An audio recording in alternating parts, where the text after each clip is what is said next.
Hello guys friends, ఇది చూడండి మాకు విజయవాడలో ఈరోజు వినాయక చవితి సందర్భంగా ఈరోజు విజయవాడలో ట్రాఫిక్ చూడండి ఎలాగున్నారో జనాలు. చూడండి విజయవాడలో జనాలు ట్రాఫిక్ ఇలాగ ఉందండి. జాంకాయల వ్యాపారం, పళ్ళు వ్యాపారం, జనం ఏమి లేరు, చప్పగా ఉంది. ప్రభాస్ కాలేజీ సెంటర్లో ఈ టైము 8:30 9 అవుతుంది. జనమే లేదు ఫ్రెండ్స్. వ్యాపారంలో ఇలాగ ఉంది గట్టిగా. చూడండి ఫ్రెండ్స్, ఇవన్నీ యూట్యూబ్లో ఫేస్బుక్లో పెడతాను. చూడండి ఫ్రెండ్స్, ఇలా ఉంది వ్యాపారం. ఇక చూడండి ప్రభాస్ కాలేజీ దగ్గర జనం ఎలా ఉండేవాళ్ళు, అలాంటిది జనమే లేరు ఫ్రెండ్స్ విజయవాడలో. చూడండి ఫ్రెండ్స్, విజయవాడ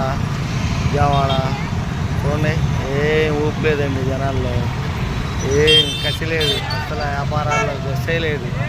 వీడియో జనాలు వీడియో లేదు. బాబాయ్ చూడండి, పెజ్జండిపేట అంటే బాబాయ్, పెజ్జండిపేట చూడండి వీడియో. పెజ్జండిపేట